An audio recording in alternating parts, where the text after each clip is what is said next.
right now. Every team has players. You're looking at the Leafs lineup. Today, their forward lines leave out Kampf, Yarncroc, Robertson, and Yeah, Vizetta. I saw that. Like at some point, those are good NHL players, but I feel like every team has guys right now. Like, it's really tough to make a trade at this time of year. I think it's the one guy you mentioned, and I think it's a bit of a source of frustration for Robertson that it's lasted on this long. Mm-hmm.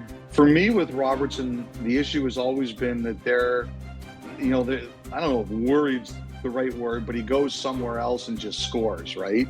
And then you just sit there and you say, oh, we couldn't have that. But I have sat next to you guys, and I really like watching games with you guys because I find that the thing that you guys do is you pick apart the defensive issues right away. Like, you see the mistakes in the D zone right away.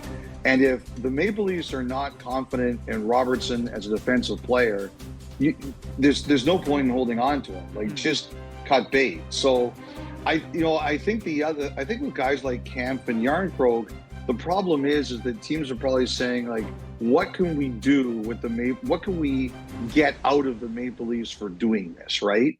And I think Toronto doesn't really want to do that. So I think that's part of the issues with those guys. Robertson, to me, it's more of an issue of, hey, what's going to happen when he moves on? And but that one, like, putting all these guys on waivers, so you do it anyway. Yep.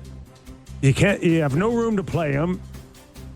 You signed him to $1.8 million, and you're worried about him scoring on another team. Like, It's also very funny that they have an opening on the please. right wing in the top six, and they're like, if only we had somewhere to give him a chance. We just can't see it. There's no place for him on this hockey club. Yeah. Could he get a shift beside Matthews and Nyes? I don't know. No, I agree. No, I'm just saying, if it doesn't, then there's nowhere. You don't want him anywhere. So cut bait. You're right. Elliot, I remember Berkey. Remember what he did with Ilya Bryzgalov? He said, we got nothing for him here. We got to put him on waivers and give him a chance somewhere else. Like, eventually you reach that point. got to ask you, we also watched Marc-Andre Fleury with a pretty emotional night in Pittsburgh, and I've lost the counts of goodbyes.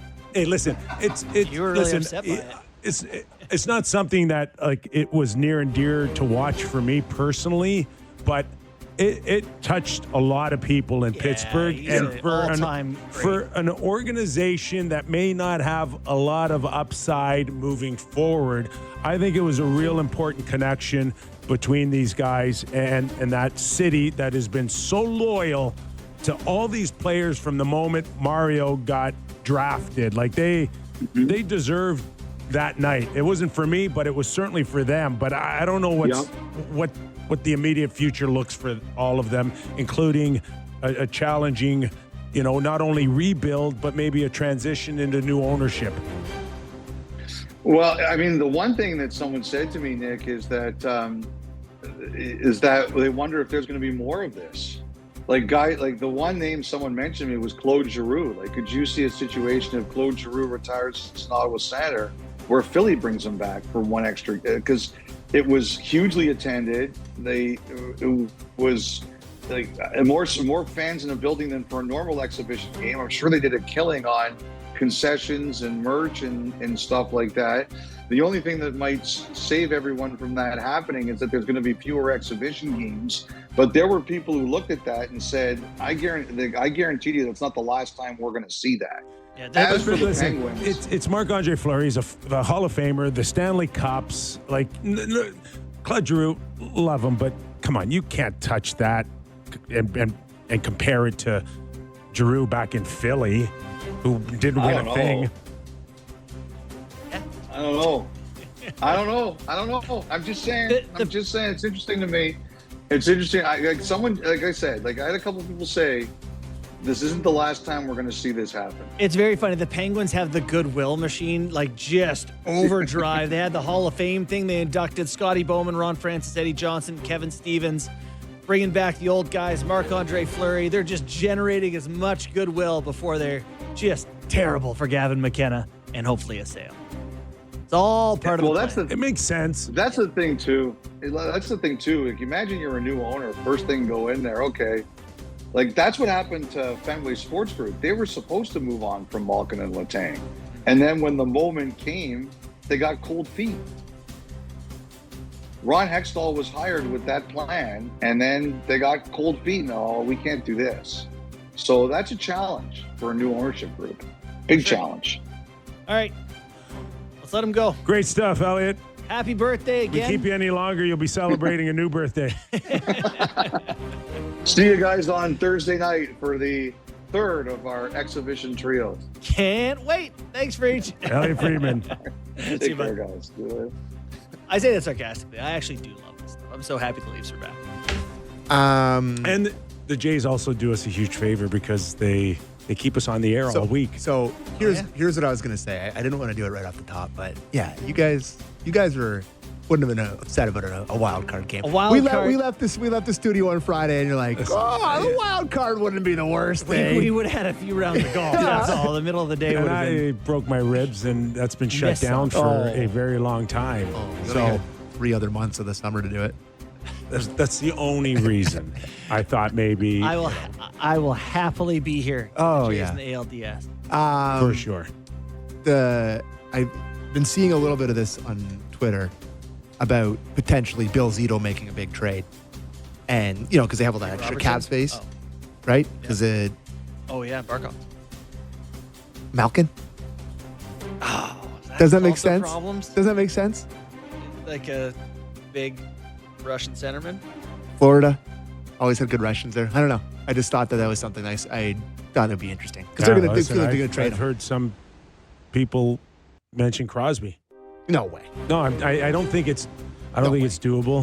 I don't think it's doable. But No way. He's not going to go to Florida. Come on. First of all, he's a legacy guy. I He's not going to still go to Payne. believe that, and I think at the end of March it could be all 7 months, if my math is correct. Yes. Right. It takes you to So April. 7 it takes you to April. They said 7 to 9 months. But there's pretty a sense specifically. that you, like, first of all, like, we're under that cap. So his 10 million, is he a 10? Yeah. Well, we'll have to be included there. So what's Malkin at? 6.5, 7? Yep. But then you get to playoffs. There is some chicanery they can do to People kinda, get hurt. Like, you never know who's going to be in the lineup. Like, just to get you where you're going and figure it out in playoffs. I don't know. I can just picture Malkin in the pit in that jersey. You're not in horrible shape with Bennett and Lundell. That Lundell's sneaky. He's a legit number 2 in my opinion right now. Yeah, their second line is their third line from the final last And year. then you didn't have to move Rodriguez. There's another serviceable player, though I'm sure can kind of play top 9.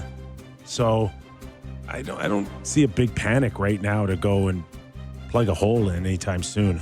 That Mackie Samoskevich, what do you have, 15-20 last year? He's going to get more than that this year.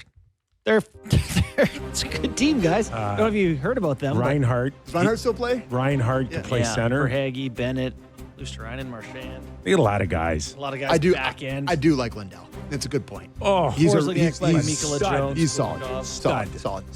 Sure. Let's take a break. All right, you heard the man. Catch his breath. Blue Jays, Ryder Cup. Man, you're exhausted. Ryder Cup was Did a unbelievable. hockey game break out there or what? That was very Long Island, New York.